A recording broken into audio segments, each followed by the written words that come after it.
Yes. All right.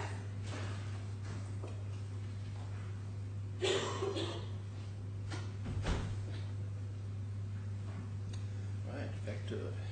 Yes. Now, before we resume the pleaded case, we have identified the email from the Court of Appeal. It is in volume 1 of the additional material, so it's not the combined bundle, it's the additional material, and it's divided 14.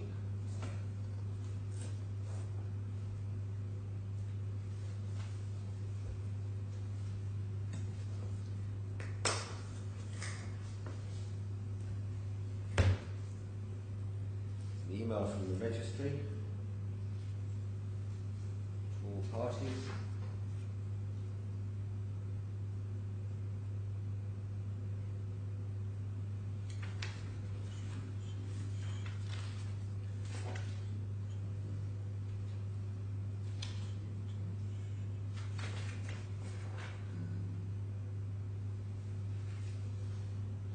We know where the below correspondence is. Over the page is an email. Yeah, it says please see Please see attached. The attached isn't attached. But really, this was about the difficulties in getting hold of Mr. Haigh. I'm sure it was. Again, someone, please. It could be probably be party correspondence at the other end of the additional material. I am looking behind me and I see a hive of activity. Yeah. No, this is good, but I think I should follow it right through and just make sure the attached gives context to that. Yes. Yes. So for your honour's note, I don't ask your honour to turn it up now, but the letter that was attached is at volume 11 of the additional material, tab 108. Okay, I'm going to look at it now just so that I can tick that one off. Yes. And if your honour keeps open volume 1 of the additional material for a moment. Okay.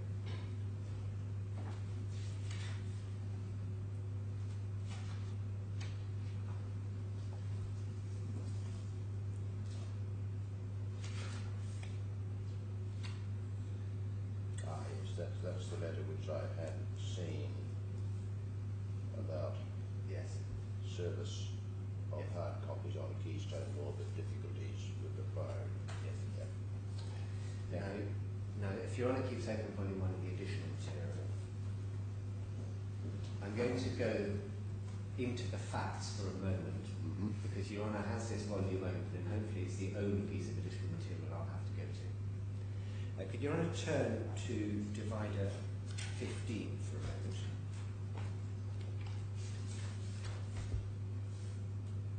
This is the first affidavit of Richard Philip Roche, his name is Philip Roche. It's dated the 2nd of June of 2014. I don't invite your honour to read it because the important material is the exhibit to that affidavit, which is behind divider 16.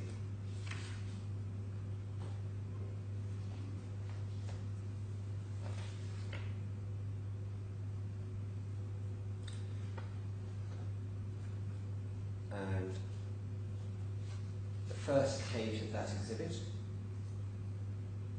is an email. This is one of the Milnet payments. It's from David Haigh, dhaigh@gfhcapital.com, GFH. It's the 26th of July 0921, and it's sent to Piers Plumtree, who's an associate. Gibson done. Subject urgent. It says, Piers, can you arrange to pay this please today from the GFH monies on account by same day wire? It says amount £47,000, Milnet Limited, NatWest Bank PLC, 153 Putney High Street, Putney, and gives a sort code and account. Reference Project Raphael / Project Juliana data room fees. Now, pausing there. Milnet Limited does not bank with NatWest in Putney High Street. Mr. Utiyama does. Mr. Utiyama is Mr. Raphael Utiyama. Project Raphael. Your Honour has seen that email is timed at 9:29 a.m. A little under 3 hours later is the next page of the exhibit. Mr. Haigh follows that up. It's actually 57k. Please can you amend and send?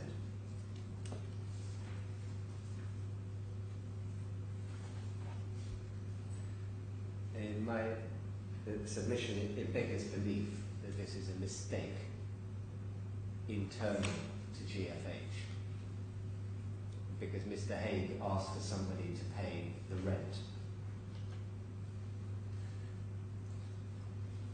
to his friend, Raphael Utiyama.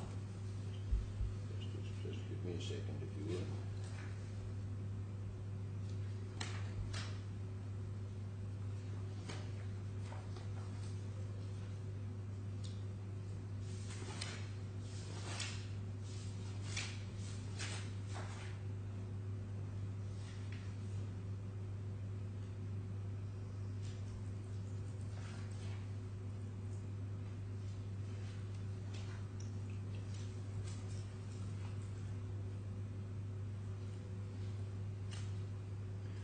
This is the payment that he, in the defence, he says was for expenses. Yes, for rent on an apartment in London.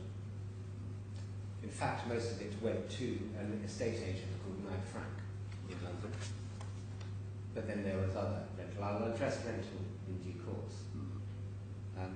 But in our submission, it simply beggars belief that these two emails were sent by somebody inside GFH,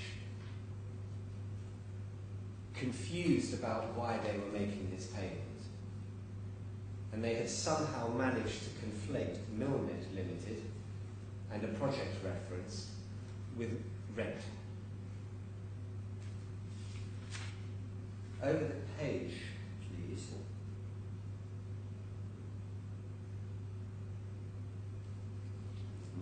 This is the second Milnet payment. It's the same email address, dhaig@gfh-capital.com. This time it's the 1st of August of 2011, and it's addressed again to Mr. Plumtree, and it says, Piers, can you arrange to pay this please today from the GFH monies on account by same day wire? This time it's for £41,600. Same bank details, Milnet NatWest. Reference Project Juliana scanning and processing room fees. This was apparently expenses paid to Mr. Haigh in error.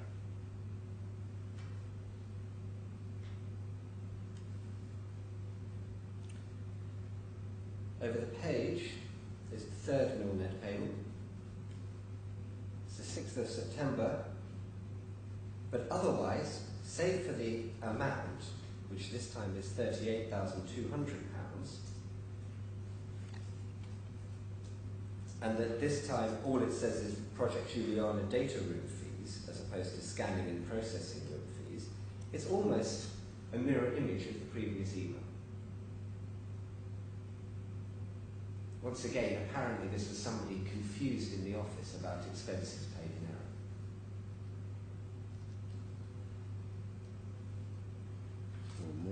More than that, the solicitor then replied, I think, if I follow it correctly, saying, can I have a copy of the invoice? So Well, I'm coming to that, yes. And we get a further reply from Mr. Haigh's address, Yes.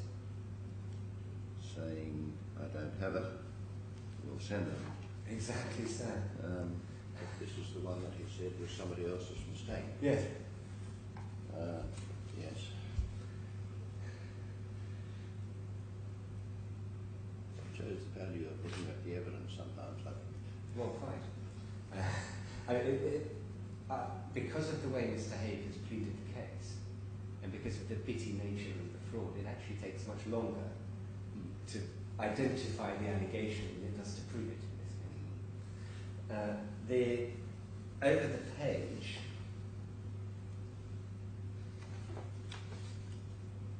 and this is page 555 in the most readily legible pagination. Again to Mr. Plumtree, this time copied to Mr. Rocher, invoices and payments.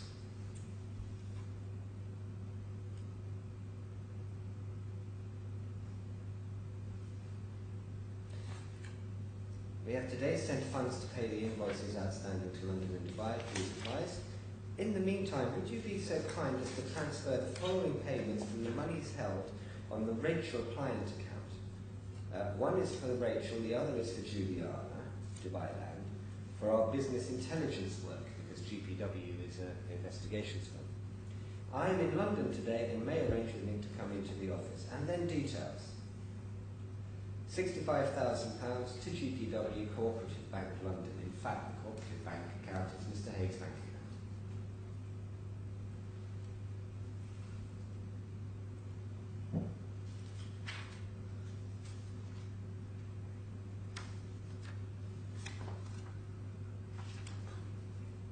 Now, can I invite your Honour to turn to page 558? And we're going to go backwards because of the way the email trails print out. So page 558 is essentially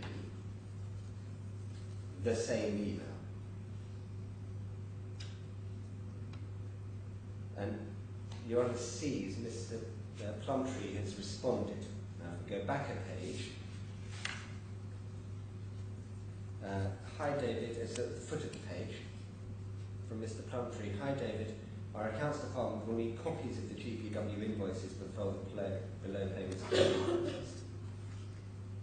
The response from Mr. Haigh: did we send invoices for the data room fees last time? Anyway, we'll send invoices later today.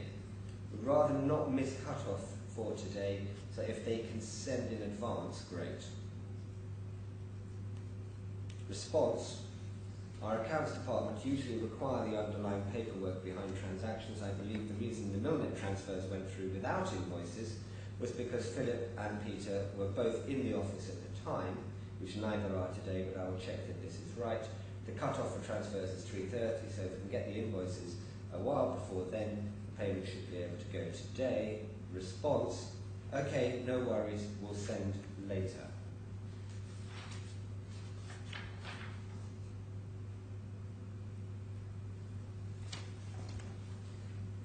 Page 560.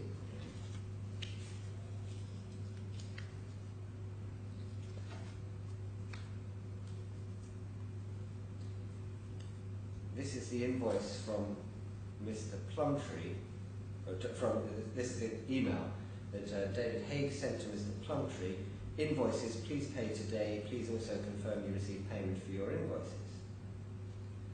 Now, 21st of August, an hour before he sent this, Mr. Matthew had sent him an email. Please find attached GPW outstanding invoices. Please do the needful.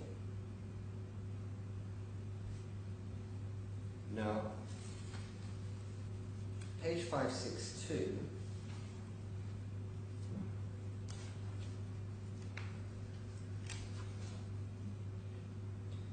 This invoice purports to be dated the 26th of February of 2013, so 6 months earlier.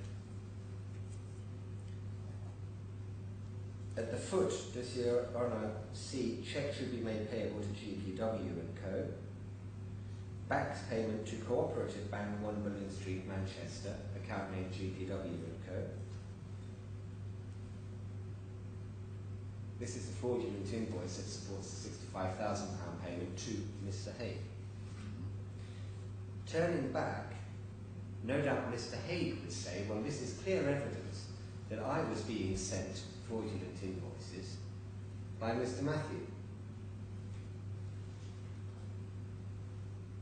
That may be so, but it's not actually an answer.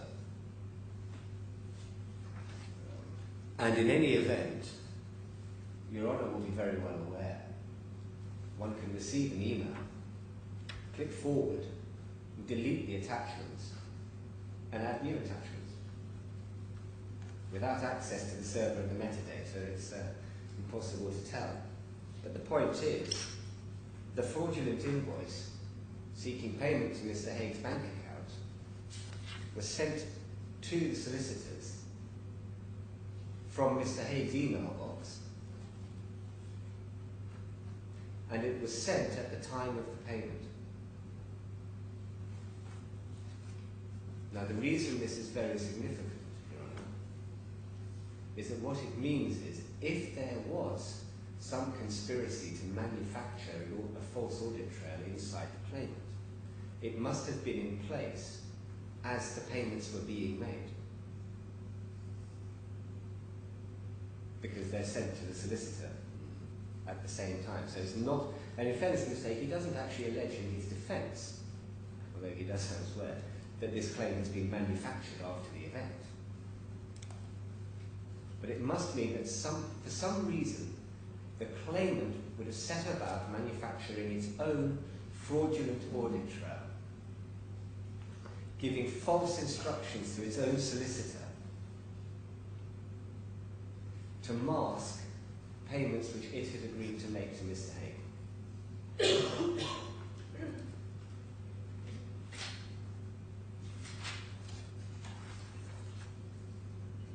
me another moment if you would.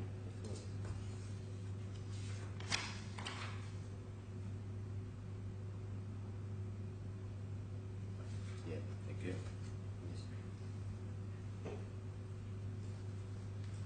And then over the page is, in fact, the same invoice. And the reason, when it turns to page 564, Mr. Plumtree, not long after the email was sent, David, thanks for the below, but the attachments are the same invoice, dated 26th of February and for £65,800. I will send this to accounts and arrange the payment of this invoice, which you said was in respect of Project Rachel. But could you supply the second invoice you referred to yesterday? You said it was for Project Juliana and the amount of 45,000. I will also check that we've received payment for our invoices and get back to you.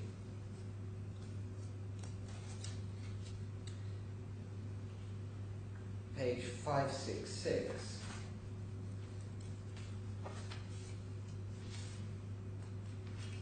The response. Blank, but 20 minutes later, less than 20 minutes later, an attachment,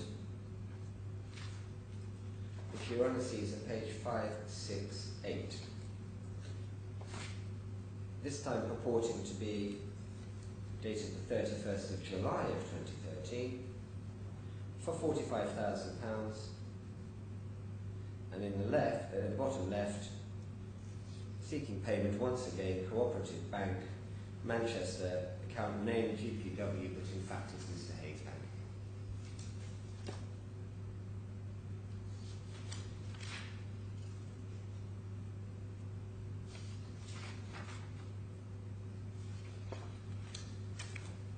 Over the page 569,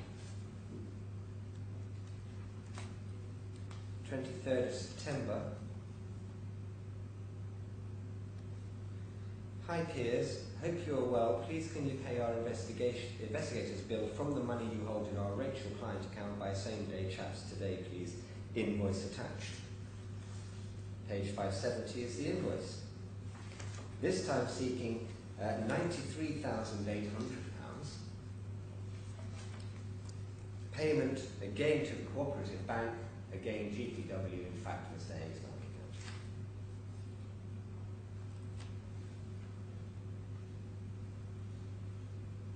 Over the page 571, this time in October 2013.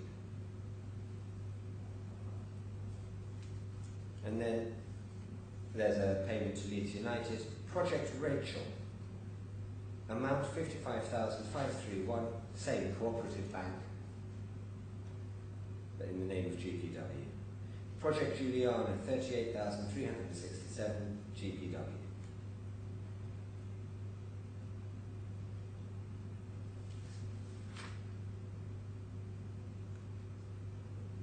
the reference to the payment to Leeds United there? That's a separate payment altogether. GFH owned Leeds United for a while.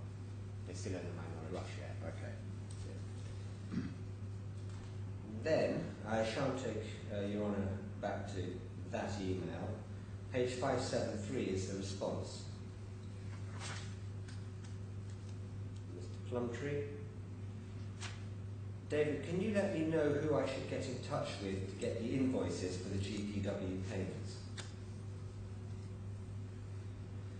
Answer, invoices, top of the page, I will provide later as before.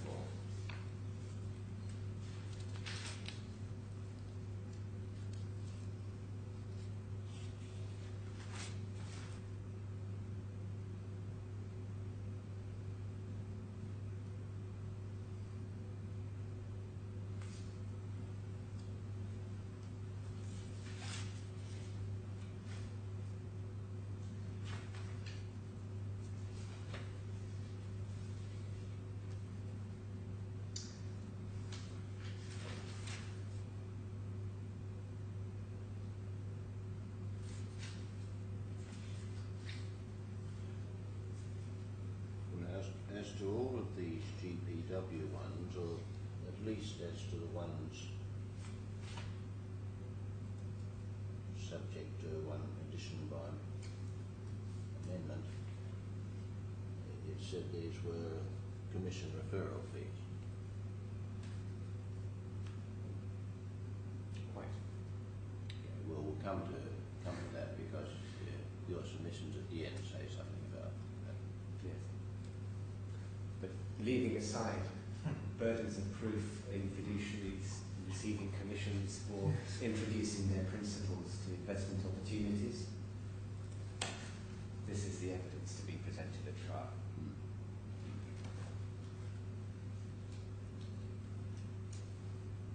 And just to complete, because I can see that Your Honour has read ahead, and you can see I'm about to make the same point about some more GPW invoices in 2013.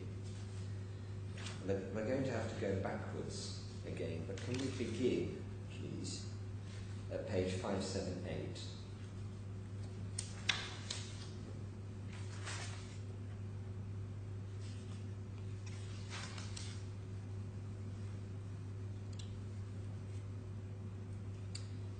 And at the foot of the page, 11th of March of 2014. So this was after Mr. Haigh had resigned. From Bijou Matthew to Mr. Plumtree. Dear Piers, I'm really sorry for bothering you. Please excuse me. I hope this will be my last request of you in connection with our audit 2013. I'll be grateful to you for your cooperation and great work. Let me come to the point. As per the Queen's Cave Garden statement, there are 2 payments we are missing invoice copies. Dated 23 October 2013 GPW invoice 55,331.90 and dated 19/11/2013 GDC payment, that's Gibson Dunn Crutcher, 57,504.32. Kindly give me the copies immediately so that I can finish with internal as well as external audit. Really sorry for all. Thanks and regards, Bijou. Well, Mr. Plumtree forwarded that email to Mr. Haigh, david.haigh@leedsunited.com. David, see below where Bijou has asked us to provide an invoice for work done by GPW in respect of Project Offside. We made the payment on 23rd October 2013. Do you have a copy of this invoice or know where we could find one? We were never sent a copy. Happy to discuss on the phone if easier. And if Your Honour turns back one page to page 577,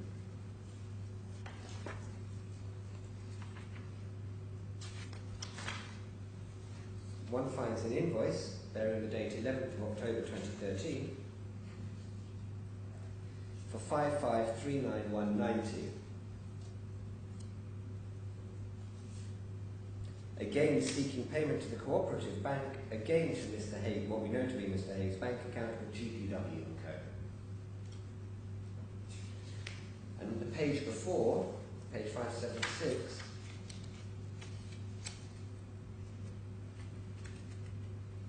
email David Haigh, email address haigdavid@me.com.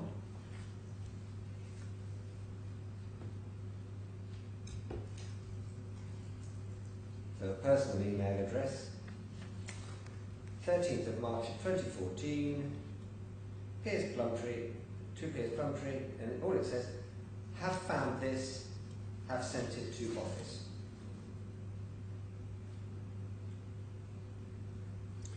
So even after his resignation, he was producing invoices that were fraudulent to justify that was one only of the queries by Mr. Matthew. Do we know But the other related to the payment to Gibson, Dunn and Crutcher, so Your Honour may not be surprised that Gibson, Dunn and Crutcher were able to account for that. I appreciate that.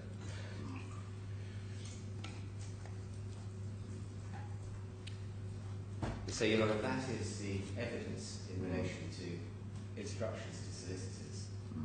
I thought it perhaps best to take Your Honour to it while that volume was open rather than finding it again later. I'm grateful.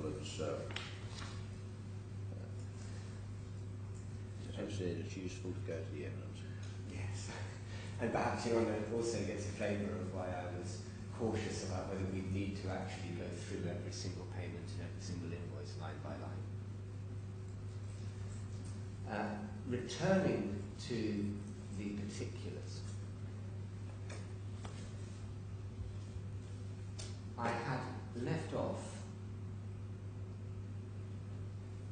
dealing with GPW, and Your Honour had asked me about the Project Bremner invoice.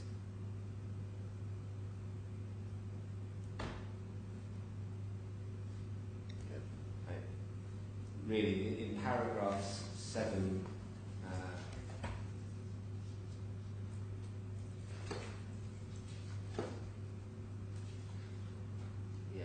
paragraphs 7:15 to 7:21, I set out the pleadings in relation to GPW, but really, in light of the evidence trail, I've just taken Your Honour to. It is common ground that the payments were received. Yes. So paragraphs 57 to 59 of the particulars of claim plead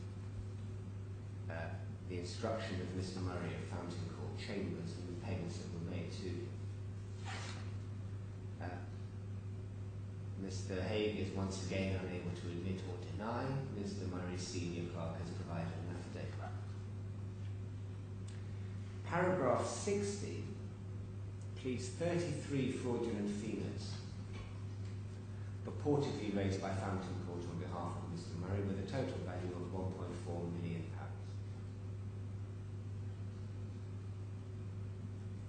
Paragraph 64 pleads the accounting of payment which payment was made. Paragraph 66 pleads that that account was held by the defendant. The defendant admits that the account is held by him, but he denies creating or procuring the fraudulent fee notes.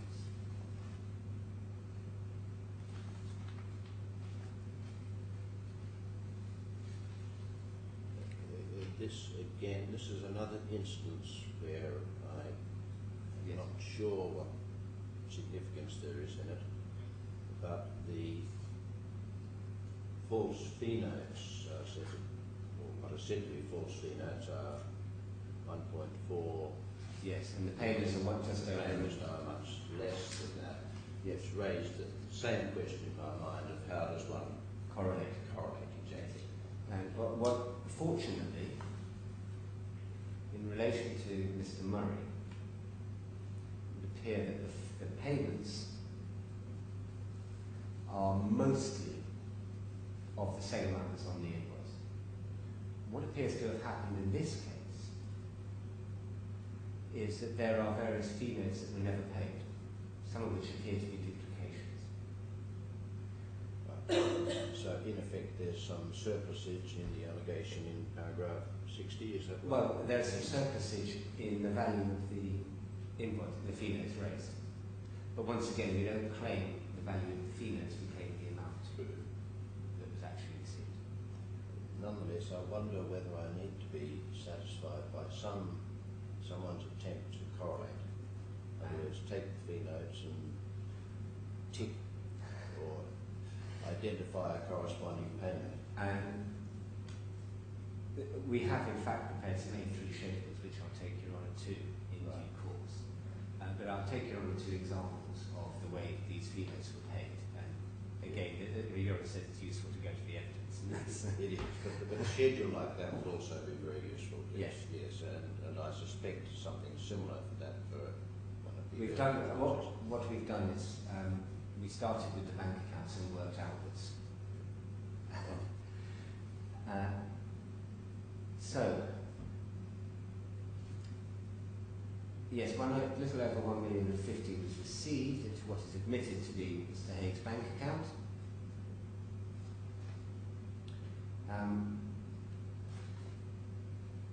We submit, or we allege, that Mr. Haigh approved it. He denies doing so.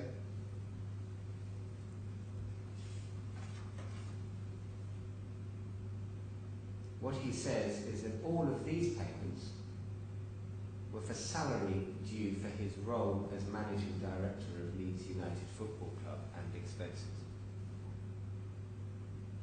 Now, as it happens, his employment agreement is in evidence. Mr. Patel has exhibited it, and I'll take your honour to it in due course. Just before we get to that, I think there were a couple of exceptions to his admission of receiving the amounts. Yes, because, in fact, those payments are no longer part of the pleaded case. You see that there are amendments. Ah, I see. They went out with the amendment, did they? They did. Okay. And I'm glad Your Honour raises that. Because Your Honour sees, he admits receiving all bar 3 payments, which he doesn't admit. So he was able to pick off with accuracy which one of the payments he didn't actually, we've got wrong. And we've misascribed. Well, I suppose In the defence of I suppose he had his bank statement. well, he professes to be without documents and unable to particularise his case. And therein lies the point. He's unable to give even particulars of what his salary with Leeds United was. But he's able to identify out of a long list of payments in 2013 from his prison cell with accuracy which ones he didn't get. Well, he wasn't in a prison cell when he put on the defence. Yes, he was. I don't think so, was he? He was. You sure? Yes. He was arrested on the 18th of May of 2014. Oh, And he well, remained I'm in wrong. custody until March 2016. Yeah, I'm sorry. I thought that he was not in custody until after the defence was put on. No. My apologies. Thank you. Yes, he was in custody. But he was glad you've corrected that. Yes. Although that was probably at the height of his assistance. So that was the time at which it would appear he had the services of Yes. 2 QCs, 2 juniors, Yeah. multiple solicitors and multiple accountants and handwriting experts. Well, your wider point may be valid, but I think there's quite a big difference between having access to one's bank statement and having more. Your Honour takes the wider point, and it is a forensic point. It doesn't help me prove my case, but when Your Honour is considering the defence, it is perhaps remarkable that he's able to achieve this level of particularity when he knows that particularity will be to his favour.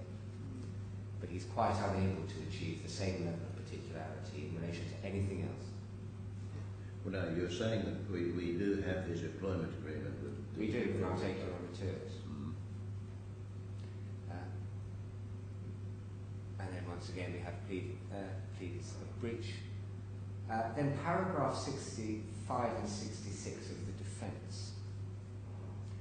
They plead a set-off and a counterclaim, which appear to be contradictory, which rely on an alleged commission referral agreement. Now, Your Honour's already started to see the difficulties with that case. We've denied it in our reply. and Mr. Patel has engaged with it. Can I invite Your Honour to have open now the defence itself?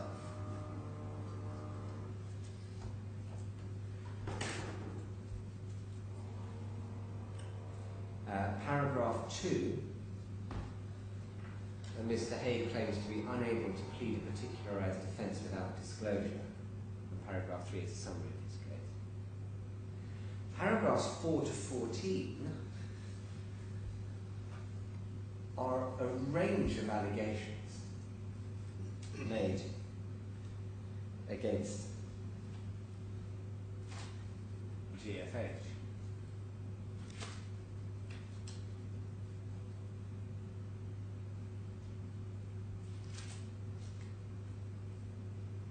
Paragraph 14.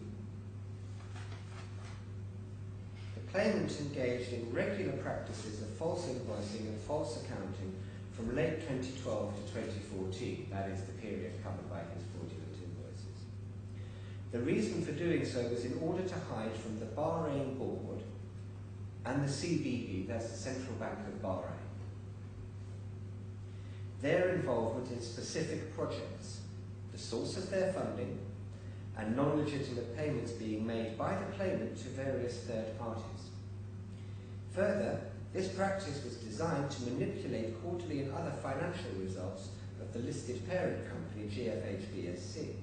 For the avoidance of doubt, the defendant denies having ever created invoices or caused invoices to be created as alleged in the particulars of claim.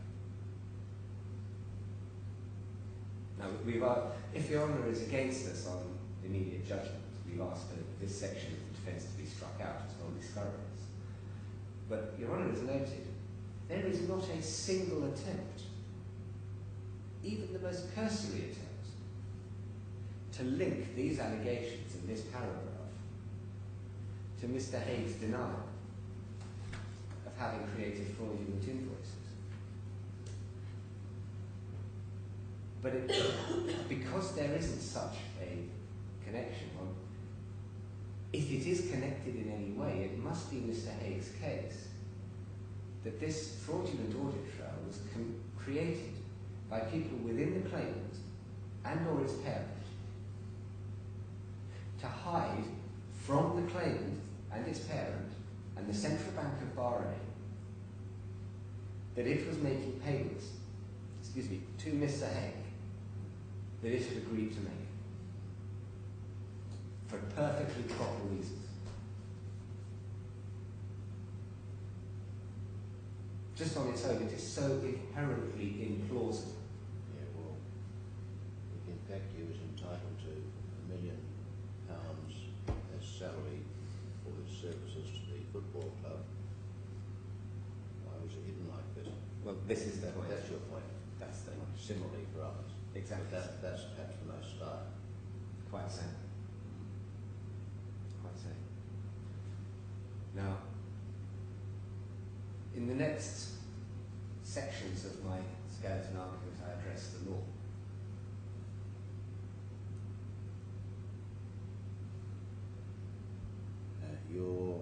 I should say, paragraph 15 of the defence does assert a jurisdiction challenge. This was given short shrift by Sir David Steele, suggesting it was far too late to be making such a challenge. But I'm sure that Your Honour has noted it's a challenge in name only. It merely asserts a lack of jurisdiction on the part of this court. Just so I have it, where do you say the jurisdiction comes from? Well, GFH Capital, the claimant, is a DIFC registered entity. Your Honour will see that Mr. Haigh's employment contract, DIFC contract,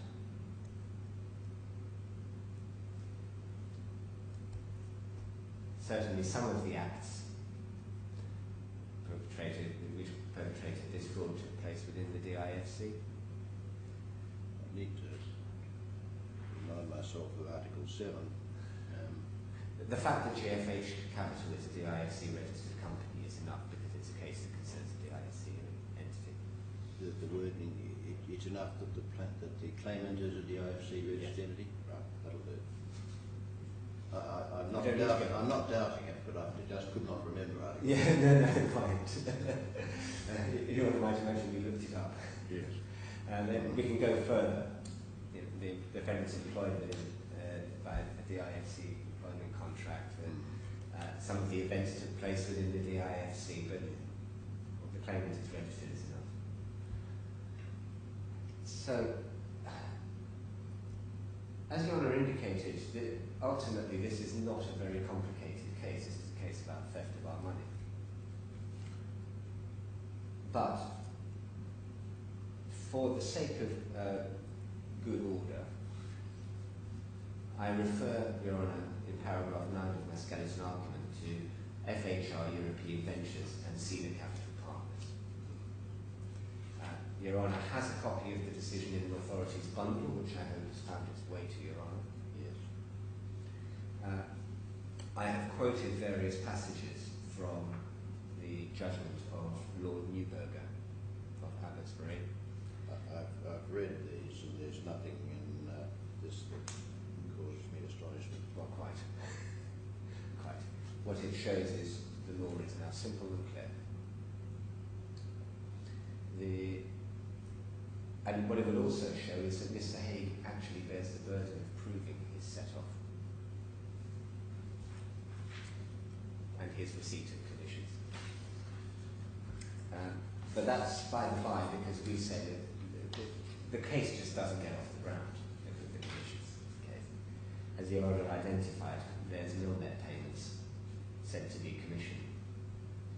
Not nil net, GPW rather. There's GPW payments said to be commissioned, with bonus invoices being sent to Gibson, Dunn and Crutcher. I think that's rather different from the sort of commission that they're talking about. Oh, absolutely. FHR is about a bribe. Yes, that's right. This is why I did right at the beginning that your case really is one of theft. Yes, it's really straightforward.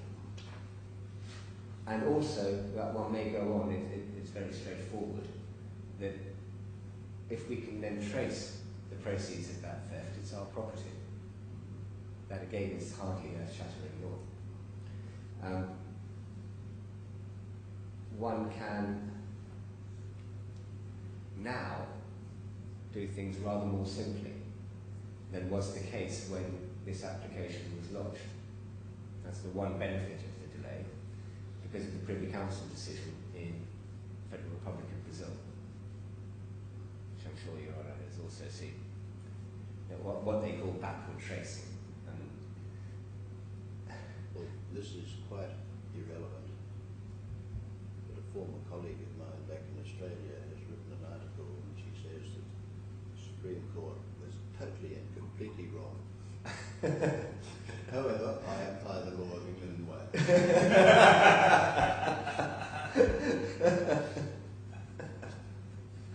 And this is an area of the law which Lord Torsten says is not only full of, but ripe for academic debate, as it has evolved over 300 years. Could we look ahead just for a moment? I gather, though I don't think I've concentrated on this, that you're not actually asking me to make any finding or declaration as to entitlement to any particular proprietary relief. Is that right? Yes, and for this reason, the assets that we've been able to find are either in the name of a company, Sport Capital, which is a Guernsey company, or in the names of various UK companies, or in the case of two items of property, the defendant's sister. There is one piece of property which it appears Your Honour could make a declaration on, and I'll review the order, and that's Trevorian Farm. All right. That's the house that's in his name in Cornwall. All right. Well, the point of my question was that if I wasn't going to be giving any actual relief, Then why not? then yes, you just keep your powder dry. Yes. And I make it plain that your powder is still dry. Yes. And So thought that possibly, on one view, that excludes something from my... From the need for your honour to make a relief. So let me know when you've decided just what relief you really do want. Yes.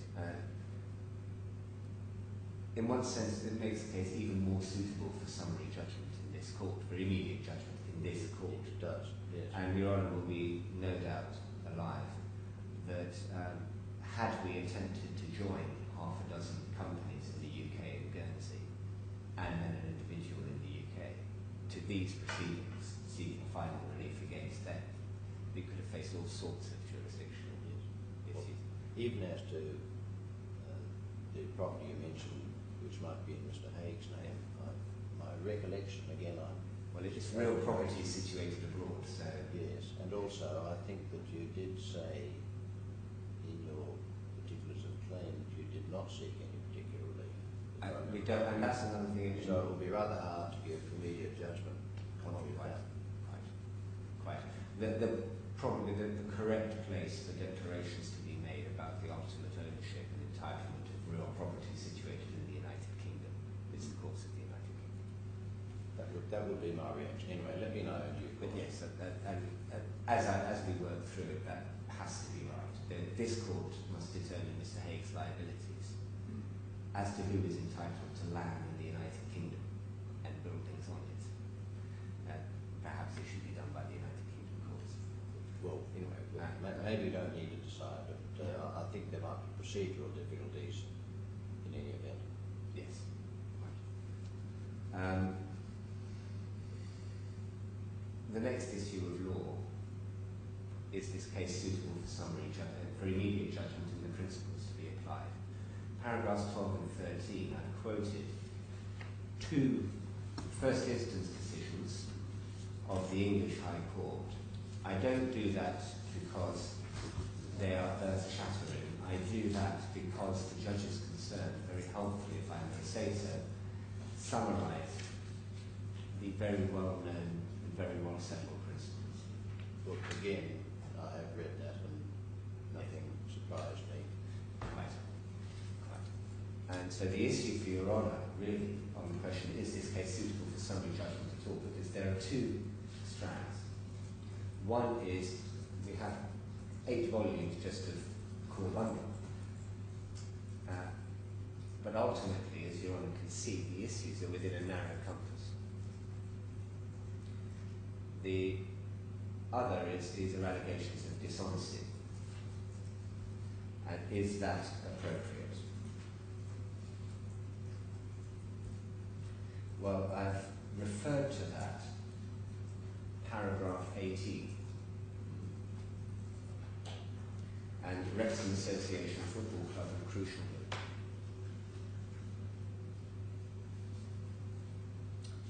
It's a decision of the Court of Appeal of 2006, England and Wales.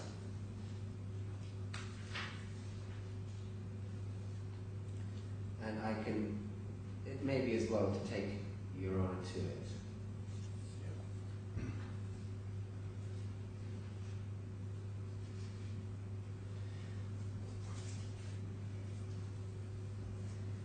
This was a case somewhat different on its facts.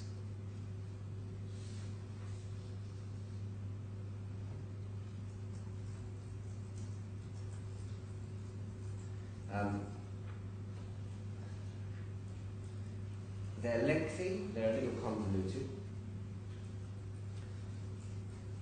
but ultimately, Wrexham Football Club was a club in financial difficulty, which had a lease of its ground, which it had leased from a brewery, which might have been inclined to sell it. Crucial Move Limited was a corporate vehicle for 2 individuals who found themselves on the board and advisors to the football club and engineered the acquisition of the freehold and the property. In short, the case centred around various breaches of duty and misrepresentation which were made by the principals of the company in the acquisition of the interest in the land. The issue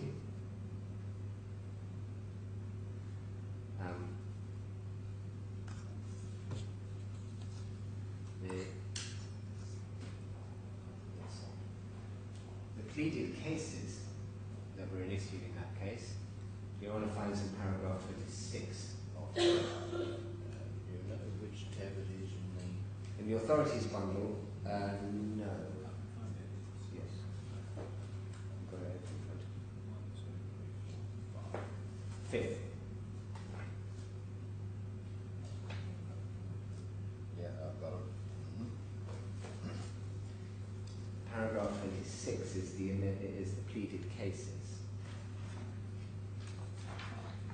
I'll take you on to that bit if you want to know.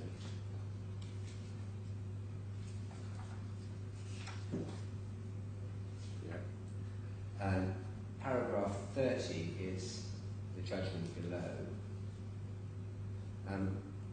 The judge in this judgment was careful to distinguish between the evidence which derived from Mr. Hamilton, one of the wrongdoers, and was common ground, and the evidence which could not be so described.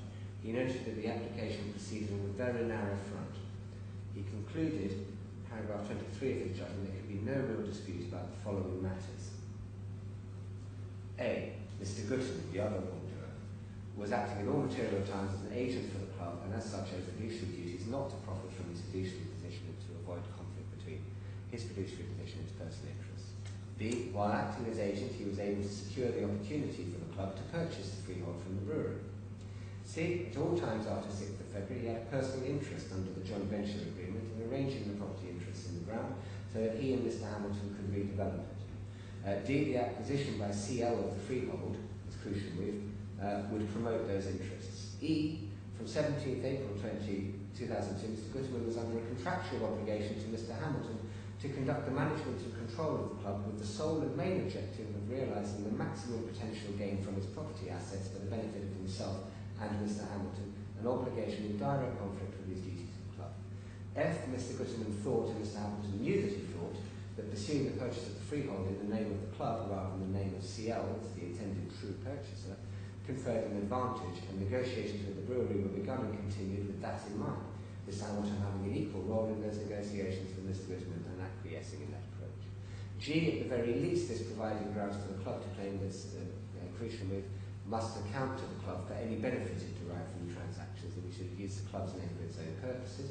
The acquisition of the freehold, in the course of which the club assumed the liability, proceeded as directed by Mr. Goodman, and to the extent that there were joint instructions, Mr. Hamilton, and concluded with the transfer of title to the club. I. The declaration of trust by the club was signed by Mr. Goodman, by which the club appeared to acknowledge the equitable title of CL, and that this beneficial entitlement derived from the agreement with the club must itself be a breach of fiduciary duty unless made after full disclosure of all relevant circumstances. The judge then considered whether there was a real case to be answered and that there had been the requisite disclosure to the board of the club, and considered that there was not. Paragraph 33. The judge continued,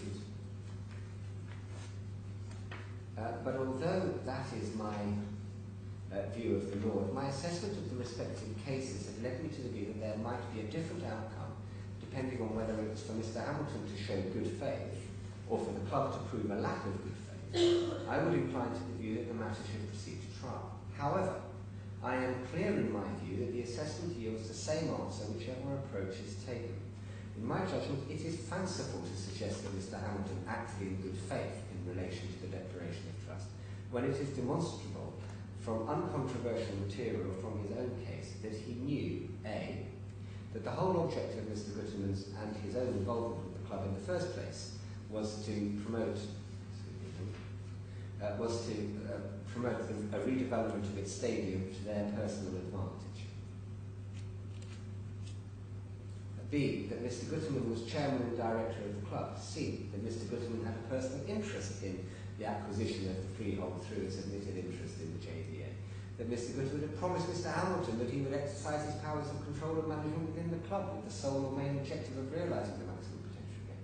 That the declaration of trust and transfer by the club were the final steps to secure a benefit for crucial means which Mr. Goodman had thought and had explained to Mr. Hamilton could most advantageously be pursued in the name of the club, that the club had no independent solicitor acting for it in the transaction, that all relevant documents had only been signed by Mr. Goodman and Mr. Rosa, and that no board resolutions authorising any step at any stage being produced. If those circumstances do not demonstrate to a person acting in good faith that the transaction is improper, or put him on inquiry as to its propriety, it is difficult to know what would. Paragraph 34. The judge acknowledged that the finding of a person not acting in good faith ought generally to be reached at trial. But he said that the quality of the evidence and the clarity of the legal principle had led him to the judgment that this was a plain and obvious case and that it would not be just to compel a trial. He regarded it as a straightforward case in which a fiduciary position in the club had been misused for the benefit of those interested in the exploitation of its property assets. And pausing there, we say this is a straightforward theft case.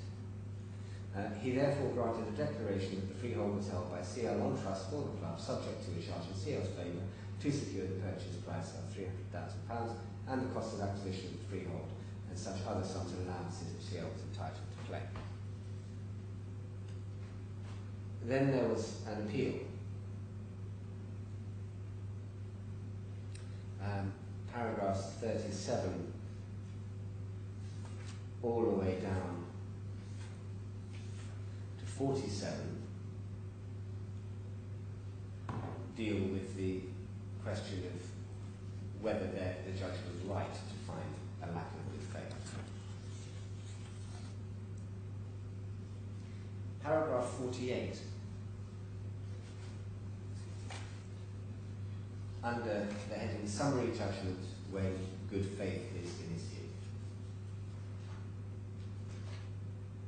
I come finally to the procedural objection taken by CL that the judge should not have given summary judgment when it involved a finding of lack of good faith.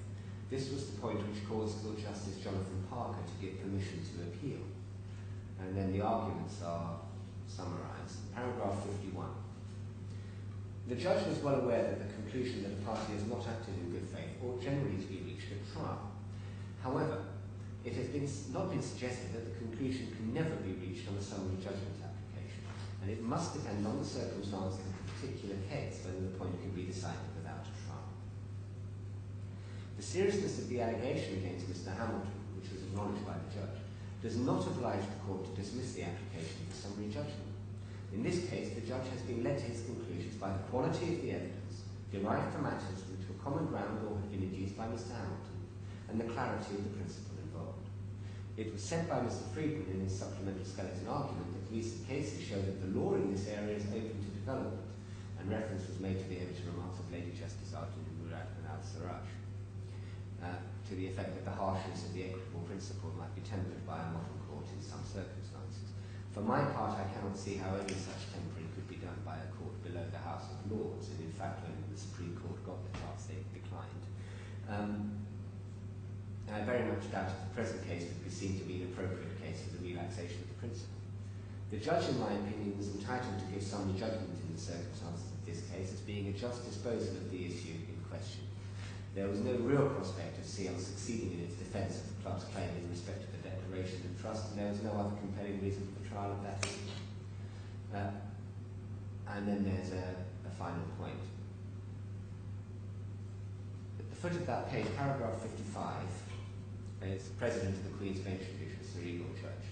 And it's worth taking your honour to that because he clarifies the dictum of one of his earlier decisions, which no doubt Mr. Haigh would wish to bring to your honour's attention. Paragraph 57. I do not underestimate the importance of a finding adverse to the integrity to one of the parties. In itself, the risk of such a finding may provide a compelling reason for allowing a case to proceed to full oral hearing, notwithstanding the apparent strength of the claim on paper, and the confident expectation, based on the papers, that the defendant lacks any real prospect of success. Experience teaches us that on occasion, apparently overwhelming cases of fraud and dishonesty somehow inexplicably disintegrate. In short, oral testimony may show some such cases that are only tissue paper strong. As Lord Steen observed in Metcalfe and Wetherell, paragraph 42, when considering wasted costs orders, the law reports are replete with cases which were thought to be hopeless for investigation were decided the other way after the court had allowed the matter to be tried. And that is why I commented in the Spree Telecom and others, and Fashion Gossip Limited, which is in Your Honour's bundle, but I don't take Your Honour to it, that I was troubled about entering summary judgment in a case in which the success of the claimant's case involved, as this one does, establishing allegations of dishonesty and fraud which are strongly denied, and which cannot be conclusively proved by, for example, a conviction before a criminal court. Pausing there. Tabs 6A and 7A, which are in volume 1 of Your Honour's core or combined bundles, are the conviction memorandum and the judgment on appeal against Mr. Haigh by the onshore courts for this embezzlement. So, in one respect, I could simply rely on those and say Mr. Haigh is bound by them as a final judgment against him on whether or not he committed this fraud. But we go further for, I hope, obvious reasons. Well, I'm not at all familiar with those judgments. Are they closely related to the allegations that you are making, or not? They're the same allegations. The problem is that they're not analysed in the way that a common law judge would recognise as an analysis of facts. And Mr. Haigh would say that the Dubai criminal justice system is grossly unfair to him, and indeed to anyone who crosses its path. But in the absence of a reasonably transparent line of reasoning available, it might not be very profitable to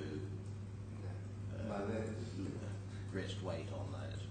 The part of the difference, it analyses that Mr. Haigh had no business receiving money and that the invoices were plainly fraudulent.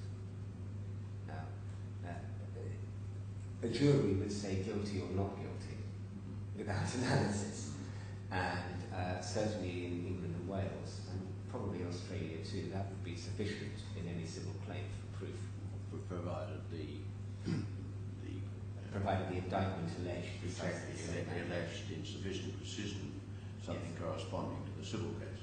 Yes. Now, what Your Honour does not require, I'm sure, is a few liber-arch files of Arabic and translation thereof. Well, I think I should make plain that I don't really think I'm going to really go to that judgment. No. It's before Your Honour, so Your Honour is aware of it.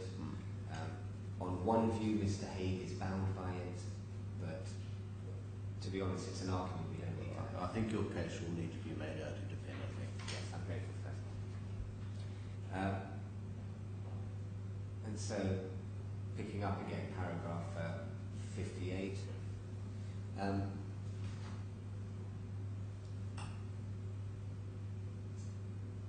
The paragraph 58, this collective judicial experience does not always or inevitably provide a compelling reason for allowing the case to proceed to trial, nor for that matter require the judge considering the application to reject the conclusion that there is no real prospect of a successful defence of the claim if he is satisfied that there is none. That is not what the rules provide, and if that had been intended, express provision would have been made. It is, however, a factor constantly to be borne in mind if and when, as here, the reason for concluding summary judgment is appropriate is consequent on a disputed finding adverse to the integrity of the unsuccessful party. So that is the principle where one has allegations of dishonesty at stake. It's rare, but it's not unprecedented. In our skeleton argument, I prefer, Your Honour, to other examples where it has happened over the years. Yeah.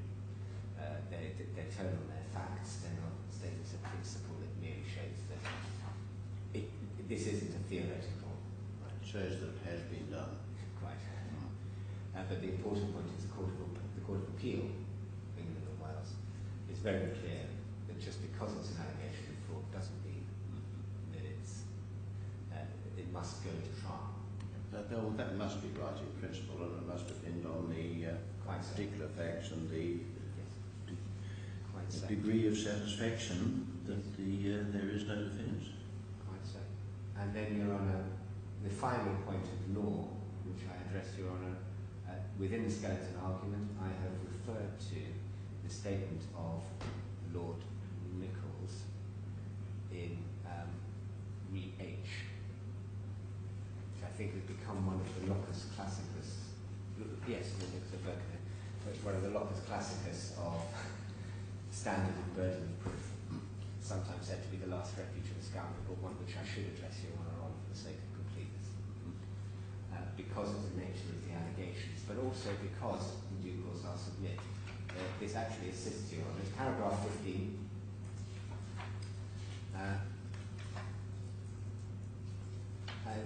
Again, Re-H is in Your Honour's bundle of authorities, but I don't propose to turn it up unless needs be. The standard of proof, Lord Nicholas, with whom the other members of the Judicial Committee agree. Where the matters in issue are facts, the standard of proof required in non-criminal proceedings is the preponderance of probability, usually referred to as the balance of probability. This is the established general principle. There are exceptions such as contempt of court, but I can see no reason for thinking that family proceedings are or should be an exception. By family proceedings, I mean proceedings so described in the Act of 1989. Despite their special features, family proceedings remain essentially a form of civil proceedings. I don't think you need to read it, because again, this, on my understanding, is a well-established principle. It's a very well-established principle, and it is about, for present purposes, firstly I bring your attention to it so that everybody can see Your Honour's attention to it. I'm grateful for that. But secondly, it is possibly the first time the claimant in a fraud case has ever relied on this dictum against the defendant. But the reason that there is this talk of the heightened civil standard is fraud is inherently less likely than negligence. Assault is inherently less likely than accident, and so on. Negligence is not in play in this case. No, but the point so what is said is that one needs particularly cogent evidence to make out that which is inherently, let me say that again, that one needs particularly cogent evidence to establish that which is inherently less likely. Now, I've already outlined the nature of this defence. It is inherently unlikely that somebody would have set about this task in order to conceal the payments which it had agreed to make for proper purposes, and Your Honour should be looking for particularly cogent evidence. And that was another reason why I took Your Honour to the volume of paper that had been created, the miscellaneous applications and the volume of documentation that Mr. Haigh had available to him. Your Honour, I see the time, and I have finished my submissions of law, so would that be a convenient note? That would. Now, I suspect that Lena wants to know whether this court's going to be free tomorrow. Doesn't matter. No. Nonetheless, how are you going? I would think it's going to speed up. I would hope, in the same way that when I took Your Honour to the emails with the solicitors, and Your Honour commented it was useful to turn to the evidence. When I turned to the evidence with Lincoln Associates and the Fountain Court, Your Honour will also see it's useful to turn to the evidence. So it may be that I can finish my submissions certainly this afternoon. Well, there is no difficulty. Tomorrow is available. Yes. If we get close, we may sit on a bit quite this afternoon. And the only other question, of course, is whether Your Honour had in mind to reserve judgment to a date in the future. That is something which at the moment I don't know. All right, shall we resume at 2 o'clock? All rise.